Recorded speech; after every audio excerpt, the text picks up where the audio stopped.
Hello everyone, this is Kundan Kumar. Welcome to learning sessions. अगर आप भी सीआईबी एग्जाम की प्रिपरेशन कर रहे हो तो हमारे पास एबीएम सब्जेक्ट का फुल कोर्स अवेलेबल है, जिसके अंदर हम आपको प्रोवाइड करवाते हैं क्वेश्चन वीडियोस जो कि हमारे हिंदी और इंग्लिश लैंग्वेज के मिक्स में अवेलेबल होते हैं।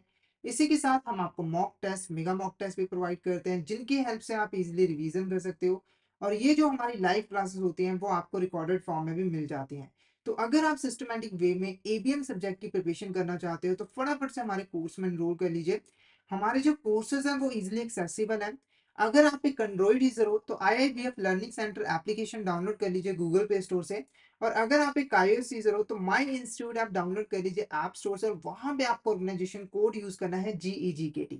तो फटाफट से इन एप्लीकेशन को डाउनलोड कर लीजिए, हमारे कोर्सेज में एनरोल कर लीजिए। और अगर आप अभी हमारे कोर्स में एनरोल करते हो तो आपको लगभग 82% का ऑफ मिल जाता है हमारे कोर्सेज पे, जिसके लिए आपको कूपन कोड यूज करना है आशीष। तो फटाफट से इस कूपन कोड का यूज करके हमारे कोर्स में एनरोल कर लीजिए। और हमारे टेलीग्राम चैनल को भी जरूर ज्वाइन कर लीजिए, क्योंकि हम इसमें एग्जाम से रिलेटेड, क्लासेस से रिलेटेड जितने भी इंपॉर्टेंट अपडेट्स हैं वो डालते रहते हैं। और अगर आपको भी किसी भी तरह की क्वेरी आती है तो आप इस चैनल पे हमें मैसेज कर सकते हो। तो फटाफट से हमारे टेलीग्राम चैनल को ज्वाइन कर लीजिए ताकि कोई इंपॉर्टेंट अपडेट आपसे मिस ना हो जाए। इसका लिंक आपको वीडियो के डिस्क्रिप्शन बॉक्स में मिल जाएगा। तो शुरू करते हैं आज का टॉपिक। तो आज इस लेक्चर में हम लोग फ्रॉड और विजिलेंस के बारे में पढ़ने वाले हैं, और इससे रिलेटेड कुछ इंपॉर्टेंट क्वेश्चंस को डिटेल में डिस्कस करने वाले हैं। तो फटाफट से इस सेशन को शेयर कर दीजिए अपने फ्रेंड्स के साथ, कलीग्स के साथ, ताकि वो भी इस सेशन का बेनिफिट ले सके। तो शुरू करते हैं। तो फर्स्ट क्वेश्चन देखो क्या है, which of this statement defines fraud. इसमें से कौन सी स्टेटमेंट जो है वो फ्रॉड को डिफाइन करती है। तो सबसे पहले फ्रॉड का मतलब समझ लेते हैं कि फ्रॉड बेसिकली होता क्या है। तो फ्रॉड का सिंपल सा मतलब होता है किसी को धोखा देना। जब भी एक पर्सन इंटेंशनली किसी दूसरे पर्सन को धोखा देता है, उसको डिसीव करता है, तो वो हमारा फ्रॉड कहलाता है। जैसे एग्जांपल के मान के चलो, ए और बी पर्सन थे, इनके बीच में कॉन्ट्रैक्ट हुआ था कि जो ए पर्सन है वो बी का घर बनाकर देगा, बदले में जो बी पर्सन है वो ए को 50 लाख रुपए यहाँ पर प्रोवाइड करेगा। ठीक है, तो ए पर्सन ने बी पर्सन का यहाँ पर घर बना दिया। पर जब पेमेंट की बारी आई तो जो बी पर्सन है उसने यहाँ पर इसको एक भी रुपए पे करने से मना कर दिया। तो बेसिकली यहाँ पर बी पर्सन ने ए पर्सन के साथ क्या किया, एक तरह का फ्रॉड किया। ठीक है, अब कौन सी स्टेटमेंट प्रॉपर्ली डिफाइन करिए।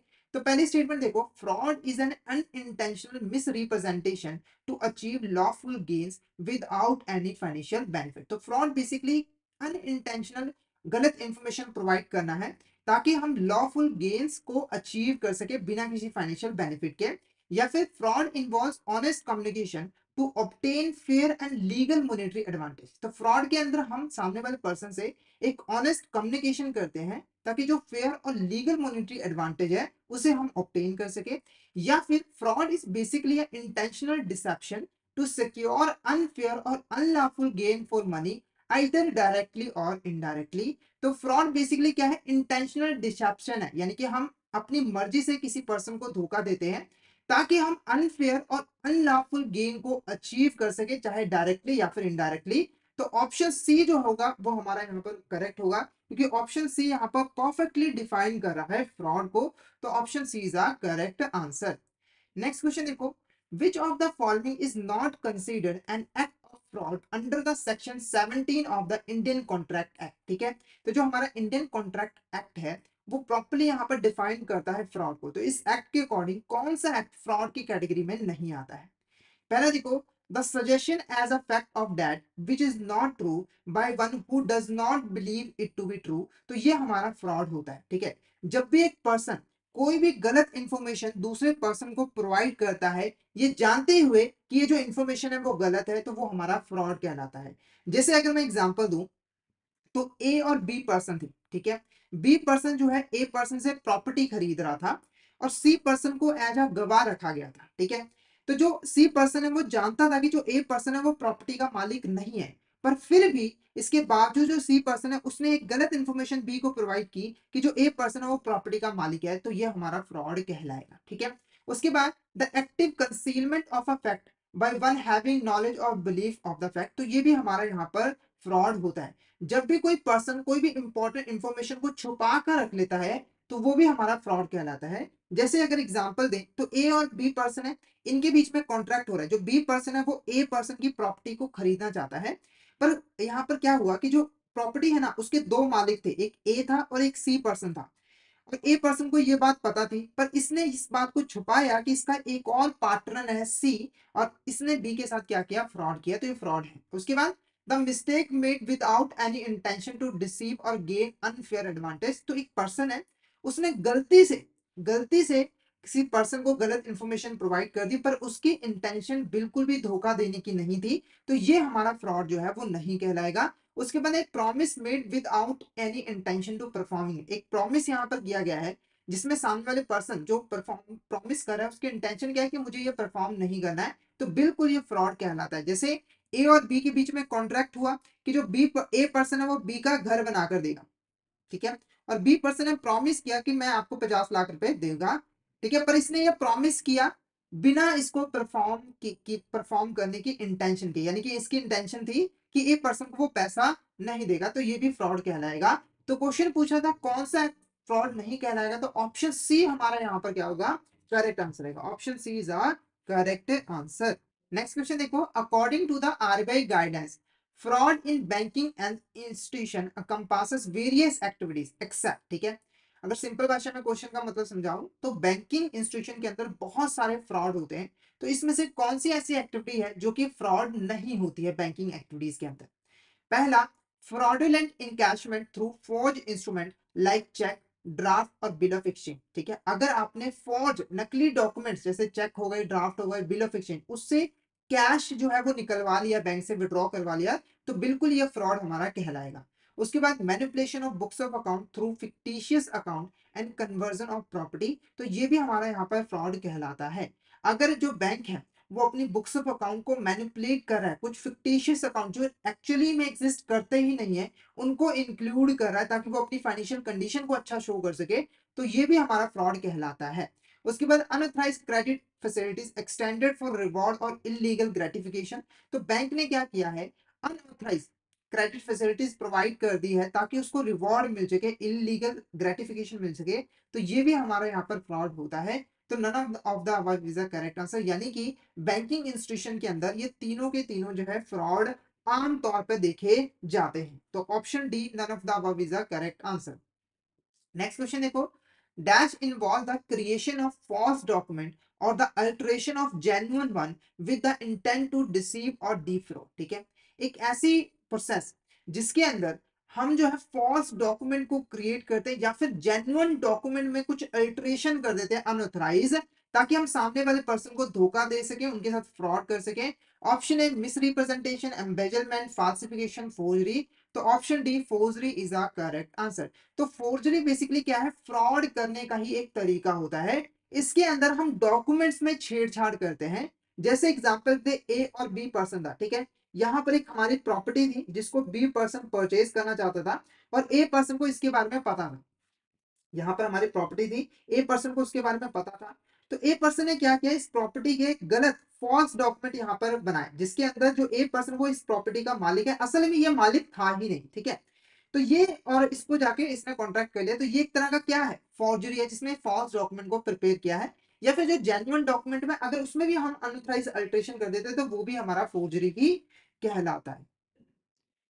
नेक्स्ट क्वेश्चन देखो, which of the following statements regarding forgery is not correct, तो इसमें से कौन से ऐसे स्टेटमेंट है जो कि फोर्जरी के साथ रिलेटेड है पर गलत है। पहली, the document need not to be name of existing person to qualify as a forgery, यानी कि अगर मान के चलो आपने कोई फॉल्स डॉक्यूमेंट प्रिपेयर किया है, जैसे कि जो ए पर्सन है उसके नाम पर आपने गलत डॉक्यूमेंट जो है वो बना लिया, ठीक है, तो इसके लिए जरूरी नहीं है कि जो ए पर्सन हो ना वो रियल पर्सन हो, रियल में एग्जिस्ट करता हो, अगर ये फिक्टिशियस पर्सन होगा तब भी ये फोर्जरी ही कहलाएगा। यानी कि अगर एक पर्सन है उसने ए के नाम पर एक फॉल्स डॉक्यूमेंट बना लिए हैं और ए पर्सन एक रियल पर्सन नहीं है, तो तब भी ये फोर्जरी के अंदर काउंट होगा, तो ये स्टेटमेंट क्या है, बिल्कुल करेक्ट है।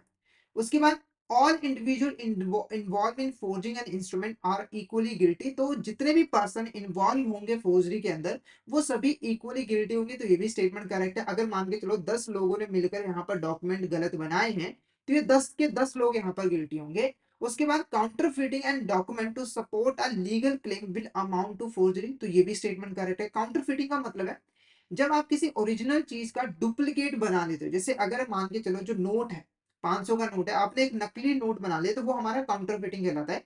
अगर आपने काउंटर फिटिंग की है ठीक है, ताकि आप एक लीगल क्लेम को अपने पास ले सको, तो वो भी हमारा फोर्जरी कहलाता है। उसके बाद forgery only applies to physical document does not include electronic record, तो ये स्टेटमेंट गलत है। यानी कि जो फोर्जरी है ना, वो चाहे आप फिजिकल डॉक्यूमेंट में करो या फिर इलेक्ट्रॉनिक रिकॉर्ड में करो, वो फोर्जरी ही कहलाएगी। अगर आपने इलेक्ट्रॉनिक फॉर्म में कोई फॉल्स डॉक्यूमेंट बनाकर कोई कॉन्ट्रैक्ट कर लिया, तो वो भी हमारी फोर्जरी के अंदर ही आएगी। तो option D is the correct answer, क्योंकि ये जो स्टेटमेंट है वो फोर्जरी के रिगार्डिंग करेक्ट नहीं है। नेक्स्ट क्वेश्चन देखो, which of the following fraudulent activity is not typically associated with bank deposit. ठीक है, आज के टाइम में बैंक बैंक के अंदर जितनी भी एक्टिविटीज परफॉर्म की जाती है वहां पर फ्रॉड होता है। मतलब कि आप आज के टाइम में कंसीडर कर ही नहीं सकते कि कोई भी ऐसी एक्टिविटी है बैंक की जहां पर फ्रॉड के चांसेस नहीं है। सब जगह पे फ्रॉड जो है वो हो सकते हैं और फ्रॉड हमें देखने को भी मिलते हैं। ठीक है, तो ये जो क्वेश्चन में पूछ रहा है कि जो बैंक डिपॉजिट है, बैंकिंग डिपॉजिट्स है, बैंक जब डिपॉजिट को एक्सेप्ट करता है, तो कौन सी ऐसी फ्रॉडलेंट एक्टिविटी है जो बैंकिंग डिपॉजिट के साथ रिलेटेड नहीं है। पहला है altering original fixed deposit receipt for unauthorized fund transfer, तो बिल्कुल ये हमारा डिपॉजिट्स, बैंकिंग डिपॉजिट से रिलेटेड एक फ्रॉडलेंट एक्टिविटी है। जब हम हमारे जो ओरिजिनल फिक्स्ड डिपॉजिट रिसिप्ट है उनको चेंज कर देते हैं ताकि हम अनऑथराइज्ड फंड को ट्रांसफर कर सके, ठीक है, एक ऐसे अकाउंट में फंड ट्रांसफर कर सके जो ऑथराइज था ही नहीं, तो बिल्कुल ये हमारा फ्रॉड कहलाएगा। उसके बाद creating fake documentation to deceive during the know your customer process. जैसे आपको पता होगा कि जब आप बैंक में एक नया अकाउंट ओपन करवाते हो तो केवाईसी की जाती है। ठीक है, उसके लिए आपको कुछ इंपॉर्टेंट डॉक्यूमेंट जो है वो प्रेजेंट करने पड़ते हैं। तो अगर किसी पर्सन ने केवाईसी के दौरान रॉन्ग डॉक्यूमेंट यहाँ पर प्रोवाइड किए हैं ताकि उसकी केवाईसी हो जाए, उसका अकाउंट ओपन हो जाए, तो बिल्कुल ये डिपॉजिट से रिलेटेड फ्रॉडलेंट एक्टिविटी है। उसके बाद generating fictitious loan using genuine fix deposit receipt, तो ये भी हमारा यहाँ पर होता है। क्यों होता है, कई बार क्या होता है ना, जो बैंक एम्प्लॉय है वो क्या करते हैं, जब भी कोई पर्सन एफडी करवाता है उनके पास, तो बैंक एम्प्लॉय करते हैं, जो ओरिजिनल एफडी की रिसिप्ट होती है वो अपने पास रख लेते हैं, उसकी कॉपी जो है वो कस्टमर को दे देते हैं। ठीक है, और बाद में जो हमारे बैंक के एम्प्लॉयज है वो रिसिप्ट की बेस पर क्या करते हैं, फिक्टिशियस लोन जो है वो प्रोवाइड कर देते हैं अपने नाम पर, मतलब कि अपने पास से पैसे मतलब घपला कर देते हैं। ठीक है, तो ये भी हमारा डिपॉजिट से रिलेटेड ही फ्रॉड है। उसके बाद providing false information about financial status to obtain loans exceeding eligible limit, तो ये जो फ्रॉडलेंट एक्टिविटी है वो हमारे डिपॉजिट के साथ रिलेटेड नहीं है, बल्कि ये लोन्स एंड एडवांसेस के साथ जो है वो रिलेटेड है। यानी कि हमने फॉल्स डॉक्यूमेंट यहाँ पर प्रोवाइड किया, इन्फॉर्मेशन प्रोवाइड की अपने फाइनेंशियल स्टेटस के रिगार्डिंग, ताकि हमें ज्यादा से ज्यादा लोन जो है वो मिल सके। तो ये लोन एंड एडवांसेस से रिलेटेड फ्रॉडलेंट एक्टिविटी है। ठीक है, तो क्वेश्चन हमसे यही पूछ रहा था कि जो बैंक्स हमारे डिपॉजिट्स का फंक्शन परफॉर्म करते हैं, जो पब्लिक से वो डिपॉजिट एक्सेप्ट करते हैं, तो कौन कौन सी फ्रॉडलेंट एक्टिविटीज हो सकती है, तो तीन फ्रॉडलेंट एक्टिविटी हो सकती है, चौथी नहीं हो सकती क्योंकि एडवांस से रिलेटेड है।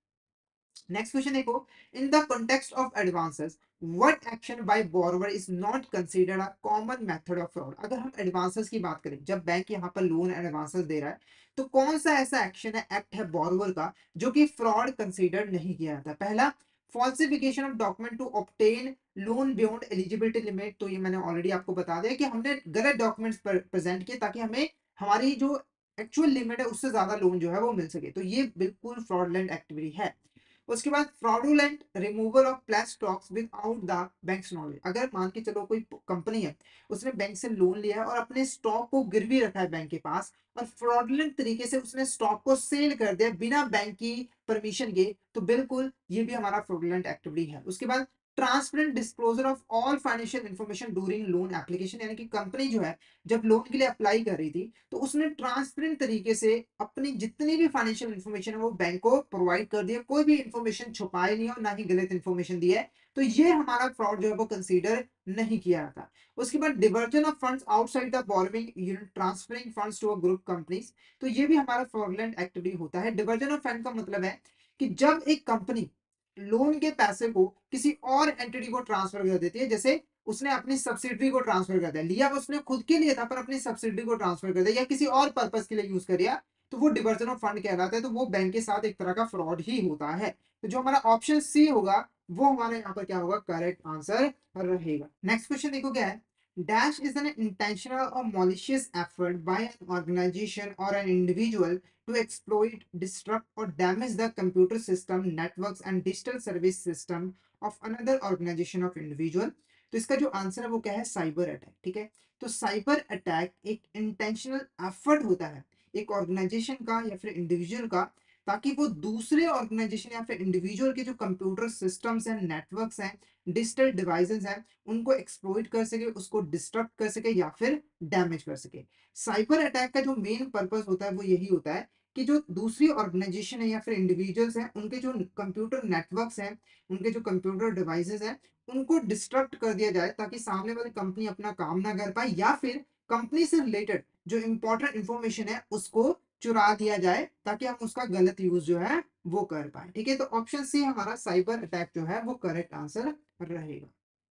नेक्स्ट क्वेश्चन देखो, the main types of cyber threats, इसमें से कौन सी मतलब जो मेन टाइप की साइबर थ्रेट्स होते हैं, अटैक्स होते हैं, वो होते हैं हमारे distributed denial of service, social engineering, man in the middle, malware and spyware, password attacks and advance persistent threats. ठीक है, तो ये कुछ कॉमन टाइप्स के साइबर थ्रेट्स होते हैं जो कि देखने में आते हैं। ठीक है, अब इससे रिलेटेड जो क्वेश्चन है उसको देख लेते हैं।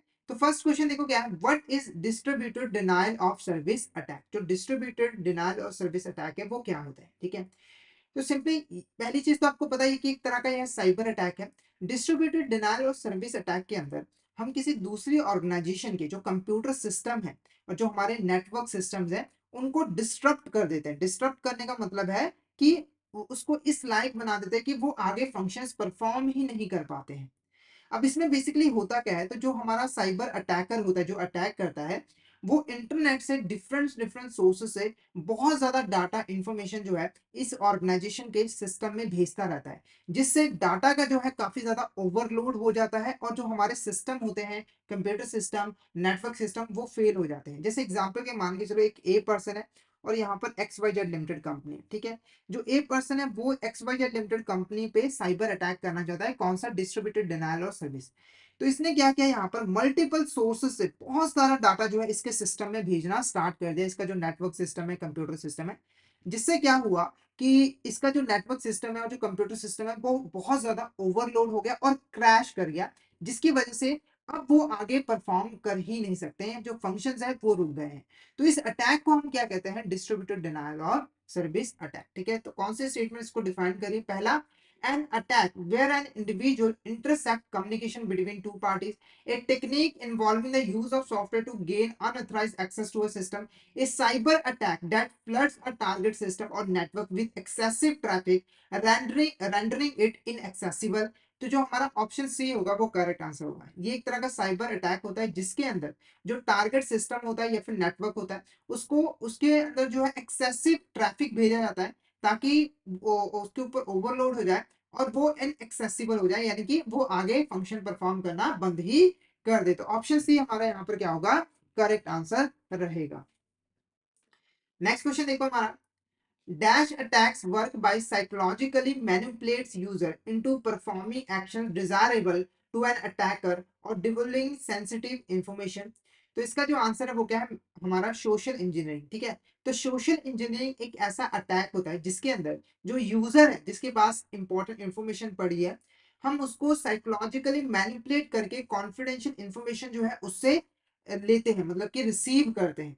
जैसे एक बेस्ट एग्जांपल दूं, तो कई बार आपको मोबाइल पे मैसेज आया होगा कि आपको यहाँ पर लॉटरी लगी है 10 लाख रुपए की, आप ये डिटेल्स भर दो तो आपको लॉटरी का पैसा मिल जाएगा। तो वो क्या होता है, एक सोशल इंजीनियरिंग की ही टेक्निक होती है, जिसके अंदर हम क्या करते हैं, साइकोलॉजिकली सामने वाले पर्सन को मैनिपुलेट करके उससे रिलेटेड जो इंपॉर्टेंट इंफॉर्मेशन होती है, जैसे कि डेबिट कार्ड की डिटेल्स होगी, क्रेडिट कार्ड की डिटेल्स होगी, वो जो है वो मंगवा लेते हैं ताकि हम उसका मिस यूज जो है वो कर पाए। तो सोशल इंजीनियरिंग हमारा क्या होगा यहाँ पर, करेक्ट आंसर रहेगा।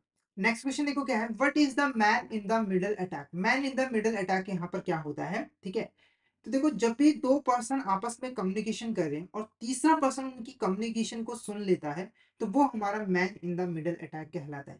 जैसे एग्जांपल के मान के चलो कि एक पर्सन है और ये बी पर्सन है। ठीक है, इनके बीच में यहाँ पर डीलिंग चल रही है। तो ए पर्सन ने यहाँ पर एक ईमेल भेजा, किसको, यहाँ पर हमारे बी पर्सन को। सी और एक यहाँ पर सी पर्सन ने क्या किया, बीच में ही उस ईमेल को अपने पास जो है वो बुला लिया, यानी कि उसके बीच में जो कम्युनिकेशन हो रही है उसको सुन लिया, उसको जान लिया कि इन दोनों के बीच में क्या बातें हो रही हैं। तो ये हमारा man in the middle attack जो है वो कहलाता है। यानी कि एक ऐसी टेक्निक होती है जिसके अंदर एक तीसरा पर्सन, दो पर्सन की जो कम्युनिकेशन हो रहा है उनको इंटरसेप्ट कर लेता है और इंपॉर्टेंट इंफॉर्मेशन को स्टील कर लेता है। जैसे अगर मान के चलो जो ए पर्सन है, बी पर्सन है, जो ए पर्सन है वो कोई इंपॉर्टेंट इन्फॉर्मेशन बी को भेज रहा है, तो सी पर्सन ने क्या किया, यहाँ पर हैक करके, सिस्टम को हैक करके ये जो इन्फॉर्मेशन है वो बीच में ही अपने पास जो है वो बुला ली, यानी कि सारी इन्फॉर्मेशन को चुरा ली और इनके बीच में जो कम्युनिकेशन है उसका पता लगा लिया। तो ये जो अटैक होता है वो हमारा man in the middle attack जो है वो कहलाता है। नेक्स्ट बात करते हैं what is malware and spyware. तो मालवेयर एंड स्पाईवेयर क्या होते हैं? तो मालवेयर एंड स्पाईवेयर कुछ मॉलिशियस सॉफ्टवेयर होते हैं जिनको स्पेशली इसलिए डिजाइन किया जाता है ताकि उसको किसी दूसरे सिस्टम के अंदर अ, मतलब दूसरे सिस्टम के अंदर जो है वो भेज के अनऑथराइज एक्सेस जो है वो लिया जा सके या फिर सामने वाले सिस्टम को डैमेज किया जा सके। जैसे वायरस वगैरह जो है वो सारे हमारे इसी मॉलवेयर और स्पाईवेयर के अंदर जो है वो आते हैं। तो इस अटैक के अंदर होता क्या है कि हम पहले हमारा जो सामने वाला पर्सन है जिसके ऊपर अटैक करना चाहते हैं उसके सिस्टम के अंदर गलती से कोई सॉफ्टवेयर जो है वो इंस्टॉल करवा देते हैं। फिर उस सॉफ्टवेयर के यूज से अनऑथराइज तरीके से उसके सिस्टम में एक्सेस लेते हैं और इंपॉर्टेंट इंफॉर्मेशन को चुराते हैं और जरूरत पड़ने में उसके सिस्टम को डिस्ट्रॉय भी कर देते हैं। तो इसका जो आंसर रहेगा वो ऑप्शन सी हमारा, ठीक है, हमारा जो ऑप्शन बी रहेगा वो क्या होगा, करेक्ट आंसर रहेगा। तो मॉलवेयर एंड स्पाईवेयर कुछ मॉलिशियस सॉफ्टवेयर होते हैं जिनको इसलिए डिजाइन किया जाता है ताकि सिस्टम के अंदर अनऑथराइज तरीके से एक्सेस लिया जा सके और उसको डैमेज किया जा सके। नेक्स्ट क्वेश्चन देखो, according to the central payment fraud information registry payment fraud reporting guidance what is the maximum period for reporting fraud to RBI through the electronic data submission portal. ठीक है, अब देखो बैंकों के अंदर जितने भी फ्रॉड्स होते हैं बैंकों को उसकी रिपोर्ट जो है वो आरबीआई को देनी होती है। ठीक है, तो अगर यहाँ पर bank electronic data submission portal का यूज कर रहा है तो जो फ्रॉड्स है उनको कितने टाइम पीरियड के अंदर में आरबीआई को रिपोर्ट करना जरूरी होता है। पहला देखो 24 hour from the date of reporting by the customer या फिर detection of fraud by the entity, यानी कि 24 घंटे के अंदर जब कस्टमर ने रिपोर्ट किया था कि मेरे साथ ये फ्रॉड हो गया या फिर बैंक ने खुद ही डिटेक्ट कर लिया था, या फिर 3 कैलेंडर डेज के अंदर, 7 कैलेंडर डेज के अंदर या फिर 14 कैलेंडर डेज के अंदर। तो जो हमारा आंसर है वो ऑप्शन सी जो है वो करेक्ट रहेगा, यानी कि जैसे ही कोई फ्रॉड रिपोर्ट किया जाता है कस्टमर के द्वारा या फिर बैंक खुद से डिटेक्ट करती है तो डिटेक्शन और रिपोर्टिंग के 7 दिनों के अंदर अंदर में फ्रॉड को रिपोर्ट करना जरूरी होता है।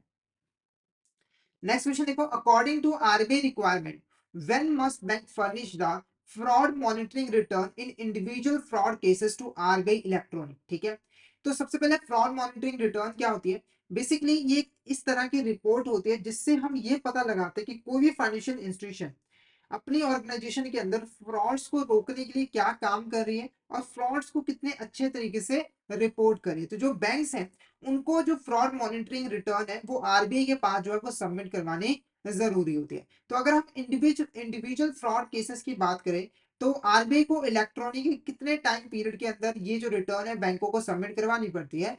पहले देखो, within 2 weeks from the date of detection, within 3 weeks from the date of detection, या विद इन 4 वीक्स। तो ऑप्शन बी हमारे यहाँ पर क्या होगा, करेक्ट आंसर होगा।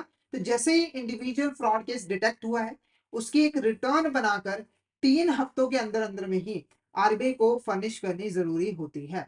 नेक्स्ट क्वेश्चन देखो, इन एडिशन टू एफएमआर, यानी कि जो हमारे यहाँ पर फ्रॉड मॉनिटरिंग रिटर्न थी, ठीक है, जो हमारा फ्रॉड मॉनिटरिंग रिटर्न है, इसके अलावा बैंक को एक फ्लैश रिपोर्ट जो है वो प्रोवाइड करनी पड़ती है, किसको, हमारे आरबीआई को। ठीक है, कितने टाइम पीरियड में, 1 हफ्ते के अंदर अंदर में, जैसे ही वो बैंक के हेड ऑफिस के नोटिस में आती है।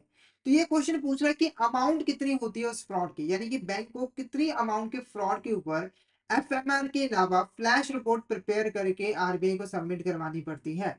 पहला 25 million above, 15 million above, 75 million above या फिर 100 मिलियन अबव। तो हमारा जो ऑप्शन बी है वो क्या है, 50 million above is the correct answer.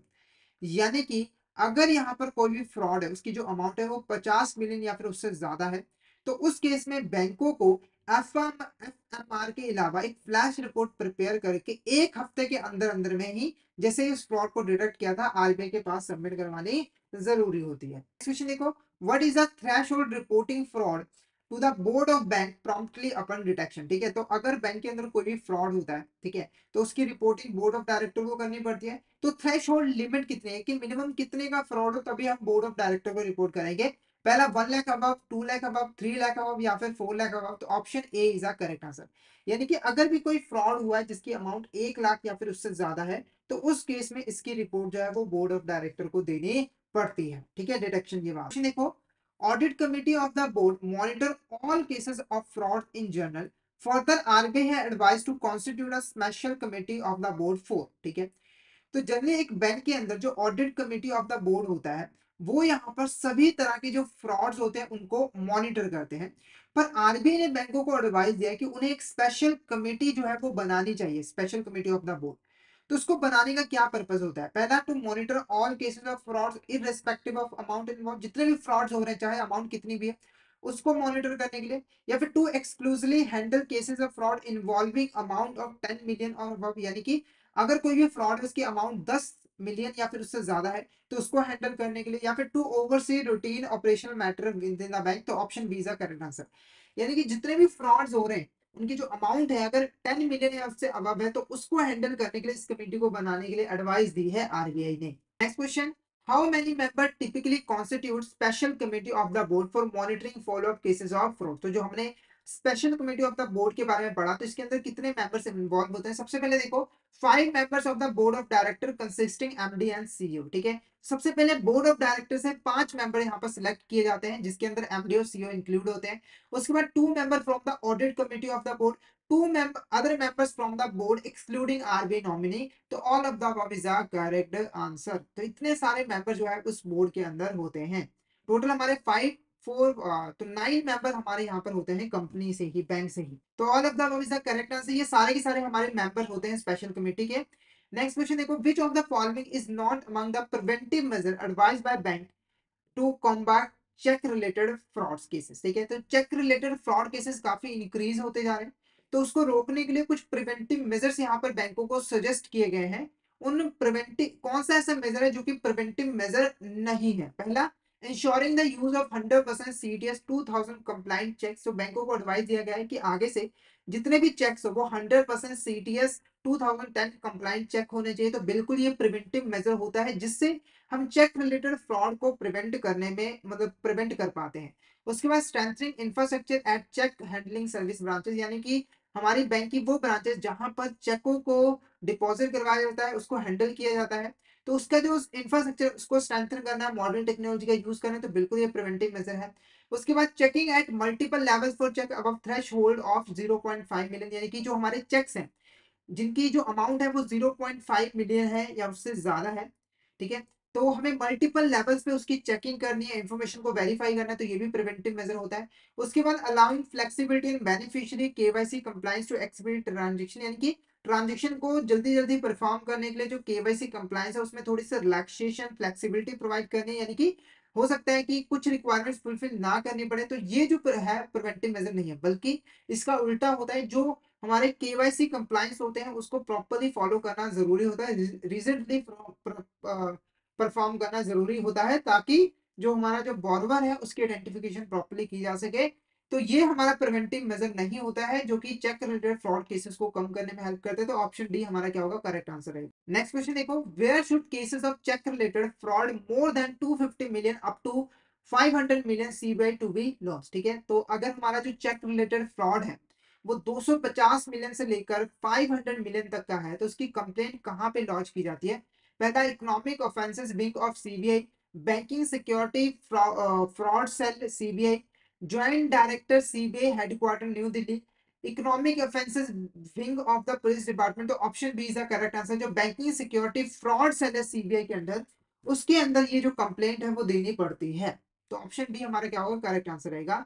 Next question देखो, what is the purpose of implementing positive pay confirmation of checks by bank। तो जो positive pay confirmation of check system है उसको implement करने का पर्पस क्या था? पहला है, customer must provide advance information to bank while issuing all checks, यानी कि जब भी कस्टमर सभी चेक को इशू कर रहा है तो उसे एडवांस इंफॉर्मेशन बैंक को प्रोवाइड करनी पड़ेगी। या फिर banks automatically confirm all cheques above 50% without customer involvement, यानी कि अगर हमारी जो चेक की अमाउंट है वो 50 सालों से ज्यादा है तो उसकी जो डिटेल्स है वो बैंक खुद से कंफर्म कर लेगा, कस्टमर की जरूरत नहीं है। Customer are exempted for providing any information regarding cheque issuance, customer को बोला गया कि आप कोई भी इन्फॉर्मेशन प्रोवाइड मत करो।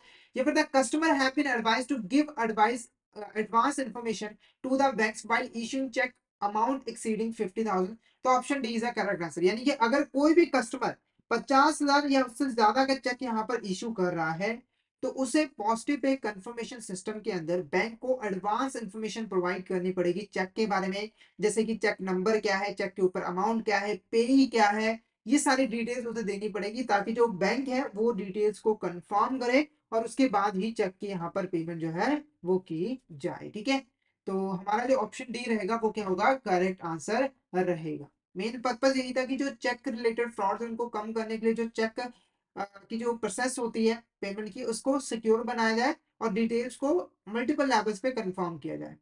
नेक्स्ट क्वेश्चन हमारा, which of the statement defines red flagged account, इसमें से कौन सी स्टेटमेंट जो है वो रेड फ्लैग्ड अकाउंट को डिफाइन करती है। तो पहले रेड फ्लैग्ड अकाउंट है क्या, उसका मतलब समझ लो।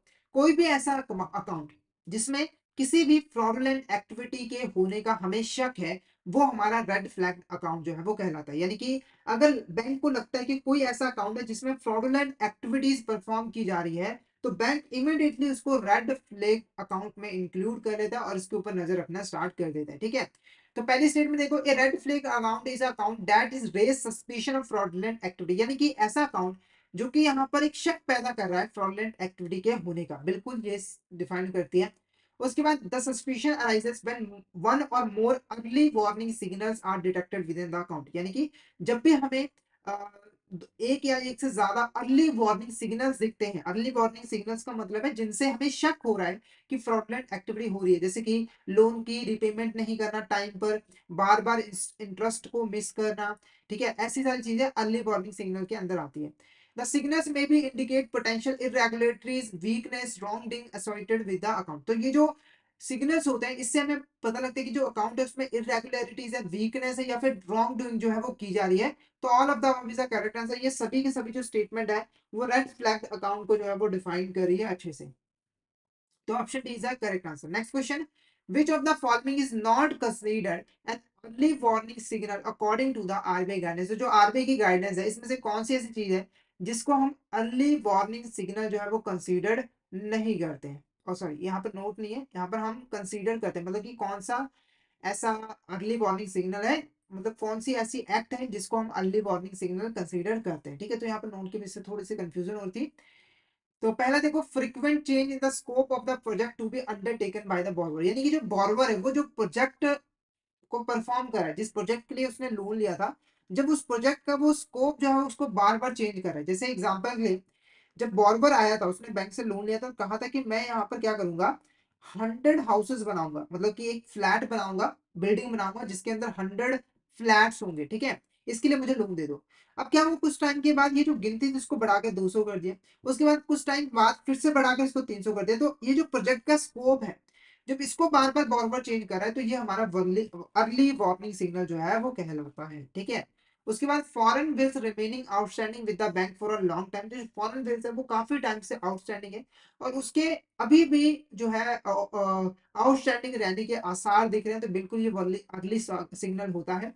उसके बाद concealment of certain vital documents like master agreement, insurance coverage. यानी कि कुछ इंपॉर्टेंट डॉक्यूमेंट्स को हम अपने पास छुपा कर रख लेते हैं, उसको प्रोवाइड ही नहीं करते हैं।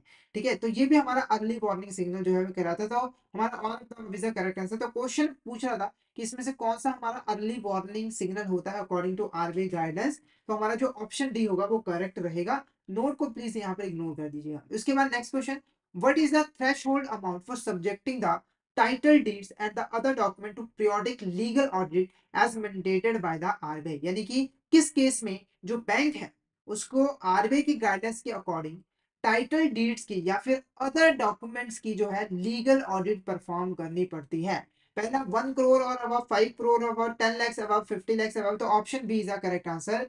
तो अगर जो लोन की अमाउंट है वो 5 करोड़ या फिर उससे ज्यादा है, तो उस केस में जो बैंक है उसको लीगल ऑडिट जो है वो परफॉर्म करनी पड़ेगी और देखना पड़ेगा कि जो टाइटल डीड्स है वो यहाँ पर करेक्ट है या फिर नहीं है, जो अदर डॉक्यूमेंट्स प्रेजेंट किए गए हैं बैंक के सामने वो सही है या फिर नहीं है। तो ऑप्शन बी हमारा यहाँ पर क्या होगा, करेक्ट आंसर रहेगा। नेक्स्ट क्वेश्चन देखो, dash refers to the act of being watchful, alert, attentive to detect and prevent any wrongdoing, corruption, unethical behavior and it involves actively monitoring investing activity to ensure compliance with rules and regulation and ethical standard.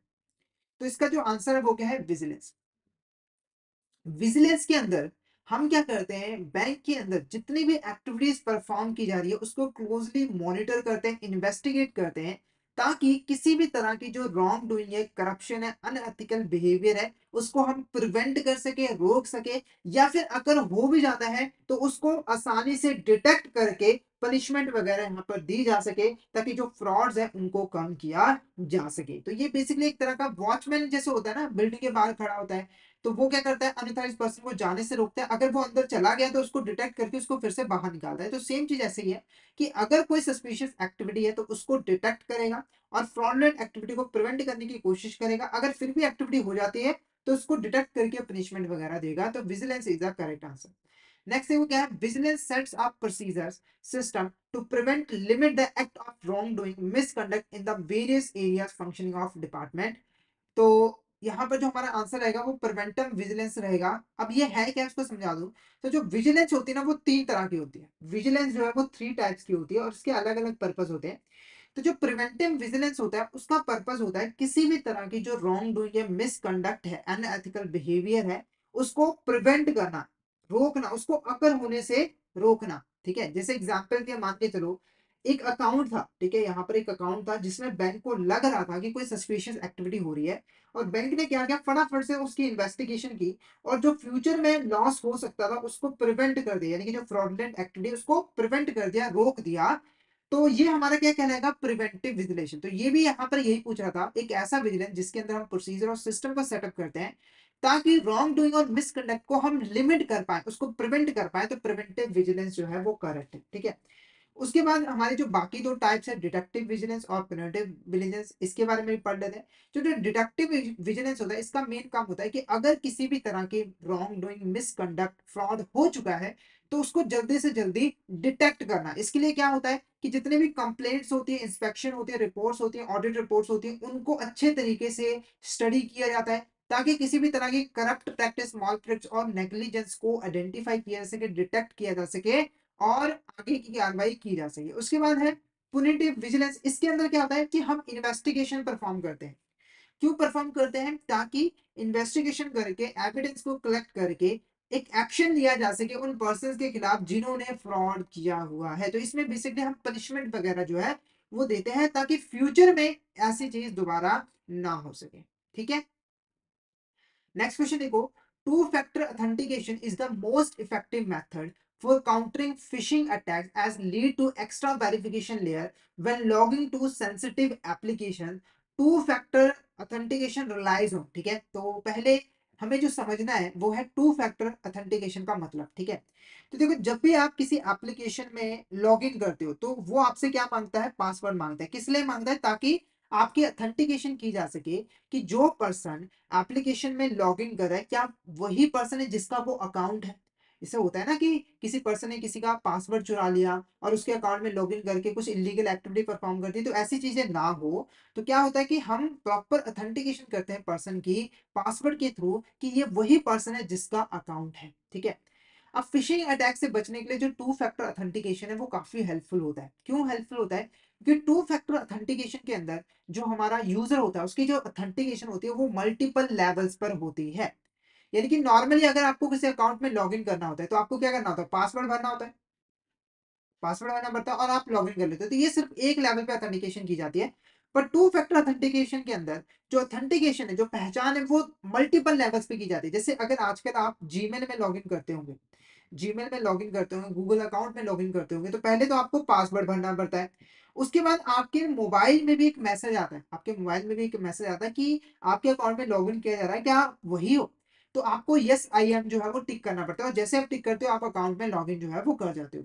तो ये basically एक two factor authentication की क्या है, example है, जहां पर दो जगह पे ऑथेंटिकेशन जो है वो की जा रही है ताकि जो सिक्योरिटी है उसको इंक्रीज किया जा सके। अब ये जो टू फैक्टर ऑथेंटिकेशन है किस पे रिलाई करता है, तो पहले देखो, it relies solely on something user know, मतलब कि ये सिर्फ और सिर्फ पासवर्ड के ऊपर रिलाई करता है जिसके बारे में सिर्फ और सिर्फ यूजर को पता होता है। या फिर it involves only something the user has like a smartphone, ये सिर्फ स्मार्टफोन के ऊपर रिलाई होता है जो कि यूजर के पास होता है जिसका वो यूज कर रहा है एप्लीकेशन में लॉगिन करने के लिए, या फिर it relies on something user knows with something they have verification. यानी कि ये दो चीजों पर रिलाई करता है। पहला जो समथिंग यूजर हो, यानी कि कुछ चीजें जो यूजर को पता है जैसे कि पासवर्ड, उसके बाद something they have for verification, उनके पास कुछ अलग से चीजें जिससे वो वेरीफाई कर पाए जैसे कि स्मार्टफोन। तो option C is our correct answer. पहले यूजर ने पासवर्ड मारा, उसके स्मार्टफोन पर मैसेज आया और उसने उस पर क्लिक किया, तब जाके यहाँ पर ऑथेंटिकेशन हुई। तो ये दो चीजों पर रिलाई जो है वो करता है। तो ऑप्शन सी हमारा क्या होगा, करेक्ट आंसर होगा। नेक्स्ट क्वेश्चन देखो, according to guidelines what is the position of chief vigilance officer in a financial organisation in India. ठीक है, तो जो आरबीआई की गाइडलाइंस है उसके अकॉर्डिंग हमारी जो बैंक है उसको एक चीफ विजिलेंस ऑफिसर को अपॉइंट करना है, जो कि विजिलेंस के जितने भी फंक्शन है उसको परफॉर्म करेगा, मॉनिटरिंग करेगा। ठीक है, तो उसकी क्या पोजीशन होती है ऑर्गेनाइजेशन के अंदर। पहला, the CBO is position at the middle management level, वो मिडिल मैनेजमेंट के लेवल के ऊपर होता है जैसे मैनेजर वगैरह हो गया। या फिर CEO report directly to chief operation officer. या फिर CEO is position at the apex level, reports to CMD top executive. तो जो सीबीओ है वो अपेक्स लेवल के ऊपर अपॉइंट किया जाता है, और वो डायरेक्टली जो हमारा टॉप एग्जीक्यूटिव है जैसे कि सीईओ वगैरह हो गए, बोर्ड ऑफ डायरेक्टर हो गए, उनको रिपोर्ट करता है। तो ये जो हमारा है करेक्ट आंसर है, मतलब कि हमने इसको अपॉइंट किया अपेक्स लेवल के ऊपर ताकि इसके पास प्रॉपर अथॉरिटी हो फ्रॉड वगैरह को आइडेंटिफाई करके उसको प्रिवेंट करने की। क्वेश्चन देखो, what is the time frame recommended for completing the preliminary inquiry during the departmental investigation. अगर डिपार्टमेंट के अंदर कोई भी फ्रॉड हुआ है और उसकी इन्वेस्टिगेशन चल रही है, तो जो प्रीलिमिनरी इंक्वायरी रिपोर्ट है उसको कंप्लीट करने का टाइम फ्रेम कितना, कितने टाइम पीरियड के अंदर इसको कंप्लीट करना होता है, 3 मंथ, 6 मंथ, 9 मंथ या फिर 12 मंथ्स। तो हमारा जो आंसर आएगा ऑप्शन है 3 months is the correct answer. तो जो प्रिलिमिनरी इंक्वायरी है उसको 3 मंथ्स के अंदर अंदर में कंप्लीट करना जरूरी होता है। नेक्स्ट क्वेश्चन देखो, श्री एस एस मुद्रा former deputy governor of RBI suggested 12 sutras for bankers for better fraud risk management in banks. What are the 5 C's of credit mentioned by Sri S.S. Mudra for effective risk management? ठीक है, तो पहले इस question को समझो। जो हमारे Shri S S मुद्रा है, ठीक है, वो क्या थे, फॉर्मर डिप्टी गवर्नर थे आरबीआई के। उन्होंने 12 सूत्र दिया, फिर 12 प्रिंसिपल दिए थे बैंकर्स को, जिससे वो बेटर तरीके से फ्रॉड रिस्क मैनेजमेंट कर सकते थे।